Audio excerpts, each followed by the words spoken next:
With Levine, presented by Steinhafels. And before we bring the Oracle in, let's take a look at some of these additions. Kevin Gossman, as we told you off the top of the program, that was the first big domino for Jed and Carter to fall. And then you saw Zephyr John, Braxton Garrett, and how about Clay Holmes and Tyrone Taylor for Jefferson Rojas. Bruce, we have to pick your brain about all these moves that have been made. The Cubs, they've been anything but quiet as the deadline inched closer. So how do you feel about them off the top?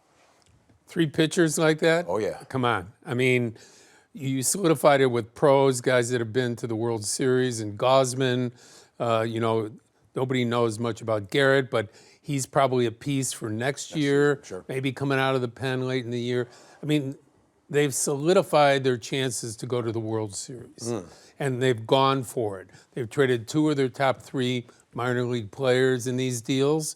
That's a serious business, but if you're a Cub fan today, Cliff, I think you have to feel good about the chances that they're not just trying to get in the playoffs, they're trying to win. No, I mean, you have to go at it this way, Bruce. And listen, as players look forward to today. Where they're like fans, right?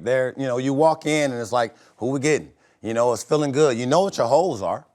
And when you address it, and where they are still in the standings, I'm still shocked that they've gotten this far in the win column because they've gone through it, right? So I mean, you look at how Counsell has handled the pitching, gotten them there, and credit to the guys that have got chances and have made the most out of them. But again, the people that they brought in here, they're going to help them win. Yeah.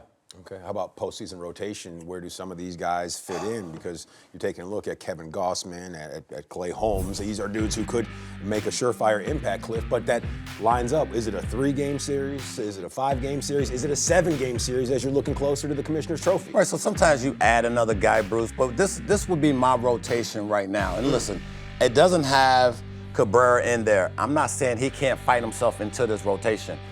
Nothing's etched in stone. I think the biggest thing for me is, do I trust? If you don't trust 99, Bruce, I have a problem with trusting you right now, right? Figure that out, get back into this rotation, show you belong there, and maybe you knock somebody out. So I'll flip this. This is my rotation if you're gonna get to the postseason and kind of go for it. This is what I love, because I think you have to bridge, the gap to get to Palencia at the back end. And I think to your point, Bruce, what you said about guys taking advantage of opportunities, they've done that. If you add Ben Brown to this, it changes the whole scenario of what's going on. So what you think of it? When someone's missing there, the guy's name is Assad. Yeah, and right? Listen, so he's going back to the minors? I'm stuck there. But listen, he's a jack of all trades. It's not a bad idea if you want to continue to start in the minor leagues, because I guarantee you one thing, that list you put up there, there's going to be 2 guys on that list that are probably going to come up lame before the end of the year. And that's why you can't have enough depth, right? We always talk about arms and how you get them. So Colin Ray has been phenomenal for what you have used him for. He's been awesome. Javier Side, as you mentioned. So maybe some guy falls off and you can insert one of the 2.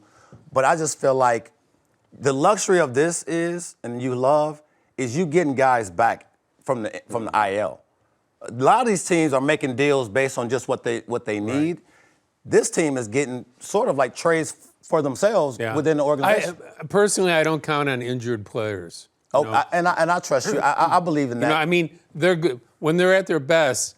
Palencia and Cabrera are really good, and they're going out this week, and they're going to be back with the team at some point. But again, what version of them are we going to see? What type? How are they going to deal with coming back from their injuries?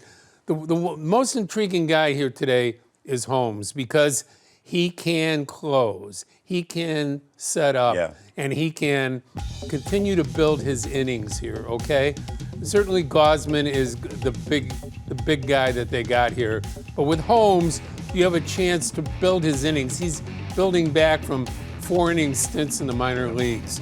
He'll have a chance to continue to extend out here with the Cubs if they wish, but more importantly, your rotation has him in it, and I agree with you. Postseason, he's back in there. Well, as I took a look at the righties that you had, Cliff, is it a safe assumption to say that if Ben Brown is healthy and Colin Ray is healthy, then those would be the first two dudes out of the bullpen? It just depends on the situation. Yeah, I mean, you know, the fact that Ben Brown has come out the bullpen, you know, I like that. I don't like it per se now because he's shown that he can start and be really good. It's just, you know, things change at the big league level. So, yes, they would be the first two to come out. I think when you look at Ben and just what he's, you know, his confidence right now, I think he feels he can do anything you put him out there to do. So that's why I'm leaning towards Ben Brown being a big part down the stretch in that bullpen. Well, it also takes pressure off of the Cubs and Brown to try to come back too quickly, right? Yeah. So this is, in effect, if Ben Brown comes back the second week in September, it's like, okay, you're ready to help us out of the bullpen. We already know they're keeping him in the bullpen. So get your stuff together, be ready to come out and give us your best stuff then. Yeah. And also, real quick, Cole, sure. When you think about Javier Assad, I threw Justin Steele in there. And I don't trust that wholeheartedly because you got to see him. Right. But, you know, I still believe I would throw Assad like right in the middle because he can get lefties out. Right? So he's really everybody out. He get everybody out. So he's just that good to me. He is not afraid to get big outs, right? And he's not afraid to clean up messes here or there or start his own game and give you 4 to 5 innings of one-run ball.